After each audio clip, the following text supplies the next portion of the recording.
말씀은 시편 105편 24절에서 45절까지입니다.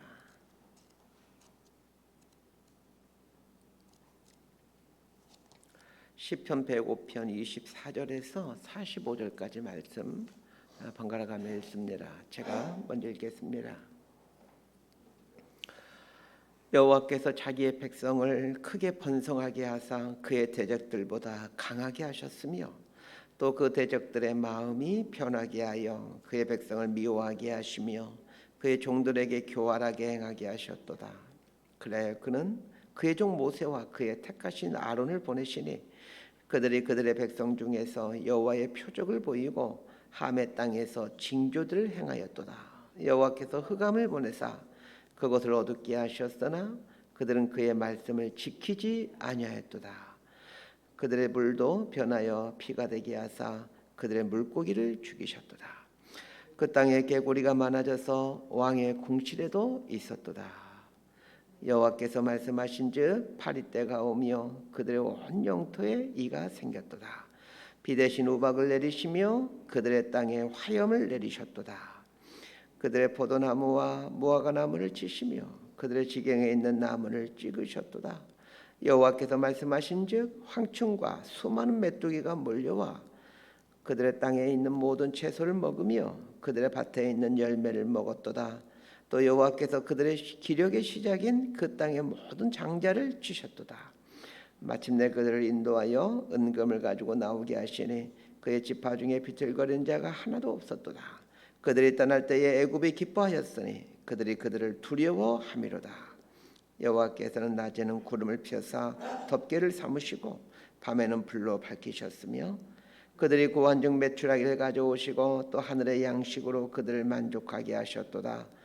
반석을 여신즉 물이 흘러나와 마른 땅에 강같이 흘렀으니 이는 그의 거룩한 말씀과 그의 종 아브라함을 기억하셨음이로다. 그의 백성이 즐겁게 나오게 하시며 그의 택한 자는 노래하게 나오게 하시고 44절과 45절 함께 읽습니다. 여러 나라의 땅을 그들에게 주시며 민족들이 수고한 것을 소유로 가지게 하셨으니 이는 그들이 그의 율례를 지키고 그의 율법을 따르게 하려 하심이로다. 할렐루야 아멘. 이스라엘 백성들을 애굽에서 이끌어 가나안 땅 앞까지 인도했던 사람이 모세입니다. 모세는 가나안 땅이 보이는 모압 평지에서 이스라엘 백성들에게 세 편의 설교를 하고 이제 죽음을 맞이하지요. 그 모압 평지에서 했던 모세의 설교는 상당히 유언적인 성격을 갖고 있습니다. 그 유언적 성격의 설교가 신명기입니다. 신명기를 보면 모세가 반복해서 사용하고 있는 단어가 있는데 기억하라라는 단어와 잊지 말라라는 단어입니다. 우리는 어제 기억하라라는 단어에 대해서 배웠지요. 기억하라라는 말은 히브리어로 자카르라고 하는데 이 말은 남자가 되다, 대장부가 되다 이런 의미를 갖고 있는 단어이다라고 설명드렸습니다. 우리의 지난 삶에 하나님께서 어떻게 행하셨는가를 기억하며 살게 되면 신앙의 대장부가 된다라고 하였습니다. 또한 기억한다라는 것은 과거에 일어난 사건들을 에 대한 어떤 사실과 정보를 기억하는 것이 아니라 사실과 사건 이면에 있던 어떤 영적인 의미들을 기억하는 것이 기억한다라는 말의 의미라고 배웠습니다. 시편 기자는 어제 본문에서는 아브라함과 요셉의 이야기를 하고 오늘 본문에서는 이 출애굽의 이야기를 해주면서 기억하라라고 말하고 있습니다. 자, 24절에서 27절까지 말씀 함께 보도록 합니다. 시작. 여호와께서 자기의 백성을 크게 번성하게 하사 그의 대적들보다 강하게 하셨으며 또 그 대적들의 마음이 변하게 하여 그의 백성을 미워하게 하시며 그의 종들에게 교활하게 행하게 하셨도다. 그리하여 그는 그의 종 모세와 그의 택하신 아론을 보내시니 그들이 그들의 백성 중에서 여호와의 표적을 보이고 함의 땅에서 징조들을 행하였도다. 애굽에 내려간 이스라엘 백성들이 번성하게 되었죠. 그런데 이스라엘 백성을 번성하게 하신 분이 누구입니까? 하나님이십니다. 야곱의 가족이 애굽으로 내려갈 때는 70명이었는데 400여 년 만에 수백만 명이 되었습니다. 하나님은 자기의 백성을 번성하게 하시는 분이십니다. 저는 오늘 24절 말씀 여호와께서 자기의 백성을 크게 번성하게 하사, 이 구절을 볼 때 아멘 했습니다. 전 여러분들도 이 구절 앞에서 아멘 할 수 있게 되길 바랍니다. 그러나 이 말은 단순히 복을 받아라 이런 말이 아닙니다. 나를 복 주시는 분은 하나님 한 분밖에 없다. 내 인생을 번성하게 하시는 분은 하나님 한 분밖에 없다 라는 것을 알라는 말입니다. 하나님 당신의 백성을 복 주시는 분이기도 하지만 대적자들의 마음을 강팍해 하시는 분이시기도 합니다. 출애굽기나 오늘 보면 25절 같은 구절을 보면 좀 쉽게 이해가 가지 않는 때가 많습니다. 출애굽기도 보게 되면 이런 표현들이 종종 나옵니다. 하나님께서 바로의 마음을 강팍하게 하셨다. 그리고 오늘 본문인 25절도 보면 애굽 사람들의 마음으로 움직여 이스라엘 사람들을 미워하게 하는데 누가 이렇게 만드셨다고 나와 있습니까? 여호와께서 하셨다라고 나와 있습니다. 자, 여기서 중요한 질문 한 가지를 던져야 합니다. 하나님은 참 선하신 분이십니다. 선하신 분이 어떻게 바로의 마음을 강팍하게 하시고 또 애굽 사람들의 마음을 완악하게 만들어서 이스라엘을 미워하게 하시는 것입니까? 그렇다면 바로가 이스라엘에게 악을 행한 것은 바로의 책임이 아니라 바로를 완악하게 만든, 강팍하게 만든 하나님 책임이 아닙니까? 이런 질문이 생기죠. 이 부분을 바르게 해석하는 신학적인 표현이 있습니다. 허용적 간과라는 표현입니다. 이 허용적 간과란 하나님께서 악한 사람들이 악한 일을 하도록 허용하셨다는 것입니다. 허용적 간과는 바로가 원래는 착한 사람이었는데 하나님께서 바로의 마음을 강팍하게 해서 이스라엘로 하여금 드라마틱한 출애굽을 할 수 있도록 만들어 가셨다, 이런 의미가 아닙니다. 바로의 마음에 악한 마음이 생기는 것을 그대로 내버려 두셨다라는 말입니다. 모세가 바로에게 찾아가 이스라엘 백성들을 이끌고 광야로 가서 하나님을 예배할 수 있도록 해달라고 요청을 하지요. 그때 바로의 마음에 그 말을 듣고는 분노가 생겼습니다. 이스라엘 백성들 종으로 삼고 지금까지 애굽이 번성하며 살아왔는데 이 많은 종들 데리고 나가겠다니 분노가 생기는 것은 당연한 일이겠지요. 그런데 바로가 이 분노하는 것을 하나님께서 내버려 두셨다는 겁니다. 이런 것을 성경 곳곳에서는 하나님께서 바로의 마음을 강팍하게 하사 이렇게 표현하고 있는 것입니다. 그래서 잘못 이해하면 하나님은 사람의 마음을 강팍하게 해서 자신의 의도를 이루어 가신 분이시다, 이렇게 오해할 수 있습니다. 하나님은 그러신 분이 아니십니다. 다만 하나님은 선한 목적을 위해 어떤 사람의 분노와 강팍함을 그대로 내버려 두시기도 합니다. 반대로 하나님은 어떤 경우에는 내가 분노했을지라도 그것을 선한 결과가 나오게 하기도 하십니다. 혹은 분노의 마음이 일고 있는 내 마음의 부드러움과 온유한 마음을 주셔서 분노 대신에 온유와 부드러움을 선택할 수 있도록 해주기도 하십니다. 하나님은 고통당하는 이스라엘 사람들을 구원해내기 위해 모세와 아론을 보내십니다. 모세가 40세 때 자신의 민족 이스라엘을 구원해내려는 마음이 생겼습니다. 그러나 그때는 하나님이 모세를 보내신 것이 아니었습니다. 모세가 80이 되었을 때 하나님께서 그제서야 모세를 보내시죠. 40이 되었을 때에 이스라엘 민족을 구하기 위해 행동을 취한 것과 80살이 되었을 때 이스라엘 민족을 구하기 위해 행동을 취한 것은 그 행동 자체만 보면 큰 차이가 없는 것처럼 보이지만 그건 아주 중요한 차이가 있습니다. 40세 때는 모세가 자발적으로 간 것이었고 80세 때는 하나님이 보내서 간 것이었습니다. 이처럼 똑같은 일이더라도 그리고 똑같이 하나님이 기뻐할 만한 것 같은 일이더라도 내가 자발적으로 하는 것과 하나님께서 명령하셔서 하는 일이 있습니다. 내가 자발적으로 하면 내가 하는 거죠. 그러나 하나님이 보내서 하면 하나님이 일을 하십니다. 자, 28절에서 36절까지 함께 읽도록 하겠습니다. 시작. 여호와께서 흑암을 보내사 그곳을 어둡게 하셨으나 그들은 그의 말씀을 지키지 아니하였도다.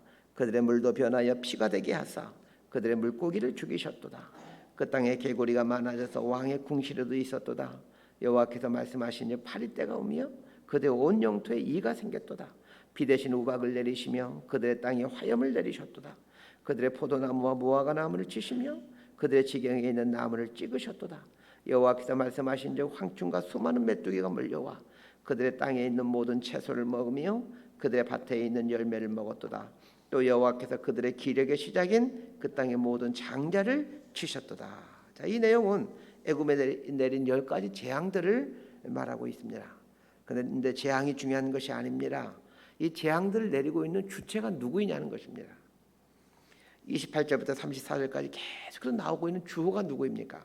여호와께서입니다. 여러분, 모든 것의 주관자는 하나님이십니다. 모든 것의 주관자가 하나님이라는 것을 인정하게 되면 우리의 신앙생활에 일대의 혁명이 일어납니다. 하나님이 모든 것의 주관자라는 사실을 인정하게 되면 나는 최선을 다해서 맡겨진 일을 하지만 어떤 결과가 나오더라도 마음이 어렵거나 흔들리지 않습니다. 왜 그렇습니까?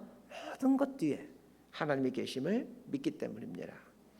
전 여러분들의 모든 일상 속에서 하나님이 배후에 계신다, 이 믿음을 적용하며 살 수 있게 되기를 바랍니다. 이 믿음을 가지면 일이 내 생각처럼 되지 않아도 크게 개의치 않습니다.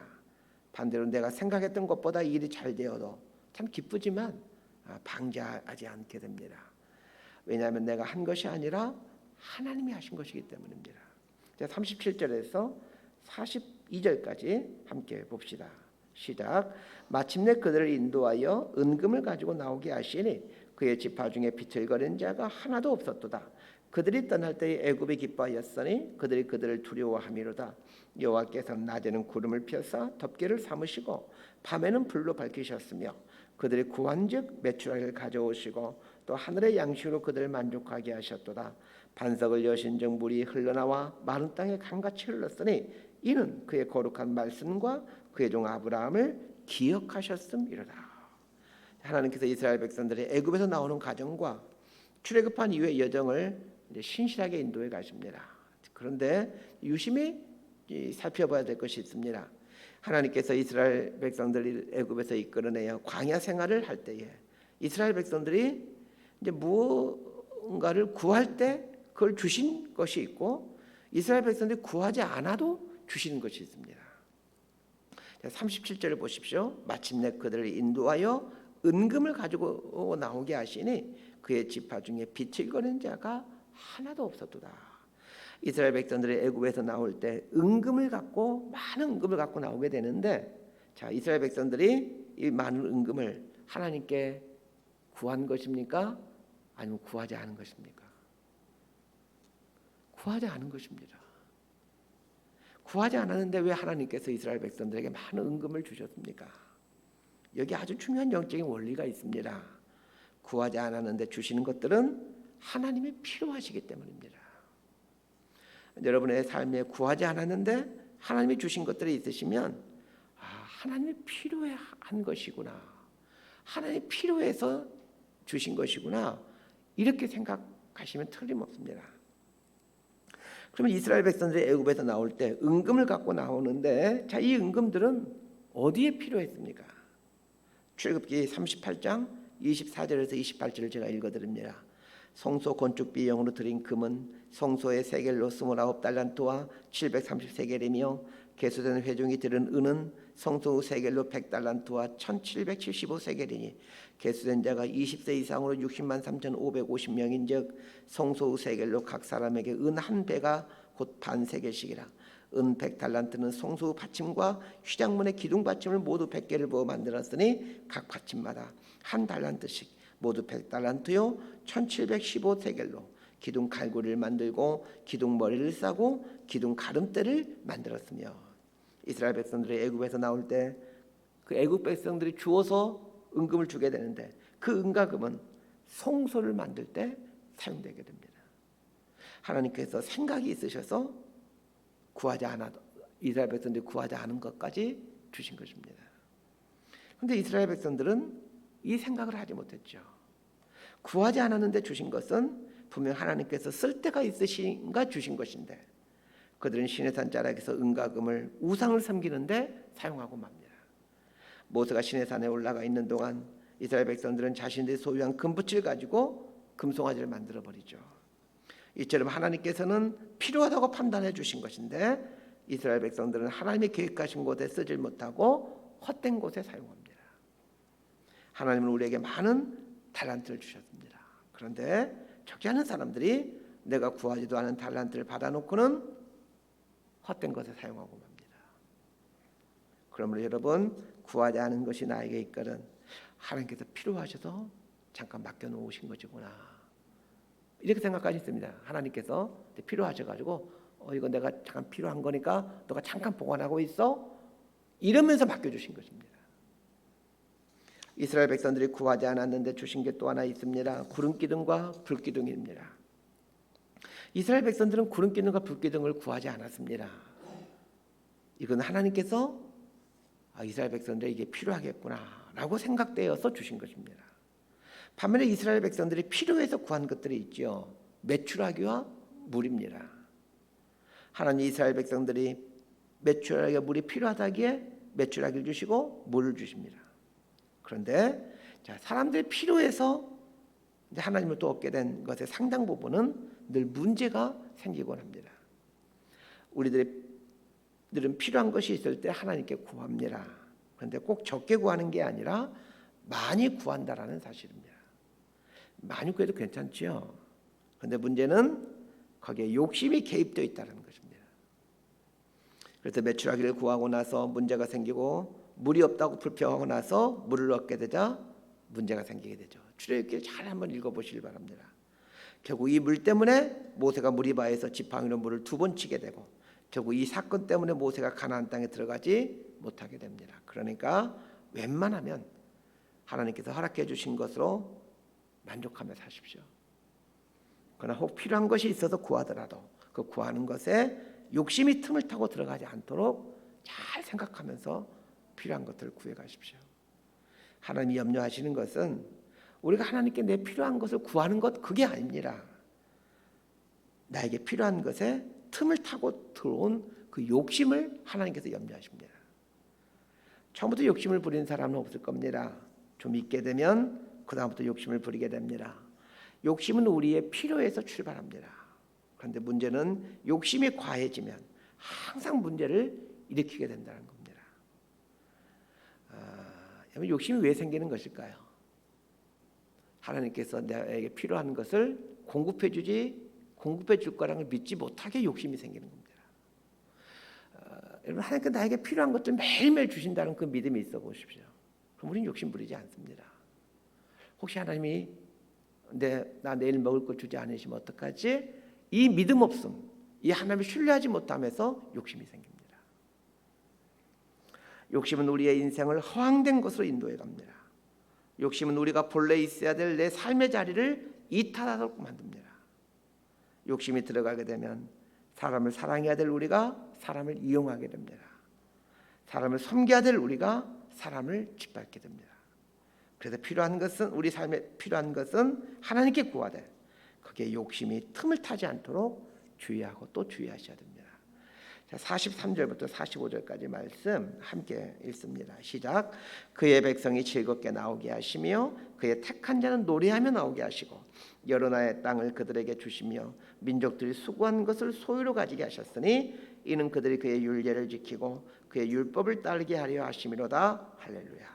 하나님이 이스라엘을 택하시고 왜 이스라엘이 구하는 것들을 주시고 심지어는 구하지 않는 것들까지 주시는 것입니까? 즐겁게 노래하며 살게 하도록 하기 위해서였습니다. 45절에 아주 의미 있는 말입니다. 이는 그들이 그의 율례를 지키고 그의 율법을 따르게 하려 하심이로다. 할렐루야. 하나님의 말씀을 지키고 하나님의 말씀의 정신에 따라 살도록 하기 위해서 이스라엘을 불러내고 때로는 그들이 구하지 않는 것도 주시고 때로는 그들이 수고한 만큼만 소유로 삼게 하셨다는 것입니다.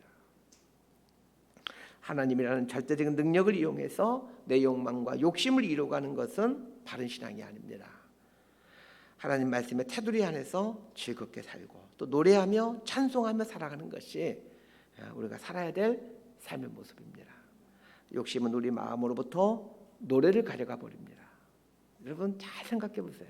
욕심이 내 안에 가득할 때 내 삶의 노래가 사라집니다. 욕심은 감사를 가져가 버리고 즐거움을 가져가 버립니다. 말씀 정리합니다. 오늘 두 가지를 기억했으면 합니다. 첫 번째는 모든 것의 배후에는 하나님이 계시다는 것을 기억하는 겁니다. 모든 것의 배후에 하나님이 계시고 하나님이 일하시고 계시기에 내 뜻대로 되지 않더라도 실망하지 말고 또 잘 되어도 너무 방자하지 않게 되길 바랍니다. 두 번째는 하나님은 우리가 구하지 않는 것도 주시고 구하는 것도 주시는 분이라는 것을 기억하는 겁니다. 구하지 않은 것을 주시는 것은 우리에게 절대적으로 필요한 것이거나 혹은 하나님에게 필요한 것이기 때문입니다. 나에게 절대적으로 필요한 것이 아닌데 하나님이 주신 것이 있다면 하나님께서 필요한 것이구나 이렇게 생각하시길 바랍니다. 필요한 것이 있을 때는 어려워하지 마시고 하나님께 구하십시오. 그러나 이때 주의해야 될 것이 있습니다. 필요한 걸 구할 때마다 하나님은 주실 겁니다. 그런데 이때 욕심이 틈을 타고 내 마음에 들어오지 않도록 마음에 그물을 치셔야 됩니다. 그리고 그물을 쳐서 이 욕심들 걸러내셔야 됩니다. 욕심대로 이루어지면 행복할 것 같은데 절대 그렇지 않습니다. 하나님 주신 말씀 안에서 하나님의 법칙대로 순응하며 그분의 이름을 찬양하며 노래하며 즐겁게 살아가는 것이 하나님 원하는 인생입니다. 하나님 주신 것들로 만족하며 감사하며 찬송하며 살아가십시오. 이렇게 살아가는 저와 여러분이 되기를 진심으로 소망하고 축복합니다. 기도하겠습니다. 하나님 아버지, 모든 일과 상황과 사건 속에 하나님이 계심을 알게 됩니다. 하나님이 계셔서 주관하고 계시기에 최선을 다하며 살지만 결과 앞에서 순응하며 살아가는 믿음의 인생이 되게 해주십시오. 헛된 것에 욕심 부리지 아니하고 주신 것을 족함을 알고 필요를 구할 때마다 욕심이 내 마음에 자리를 잡지 아니하도록 깨어있게 해주십시오. 하나님의 율례를 지키고 율법을 따르며 살게 하시려고 우리를 불러내셨다는 것을 알게 되었습니다. 하나님 율례 안에 하나님 말씀 안에 행복이 있고 바른 인생의 길이 거기에 있음을 알고 그 안에서 행복 누리며 살아가는 우리의 인생 되게 해 주옵소서. 예수님 이름으로 기도드리옵나이다. 아멘.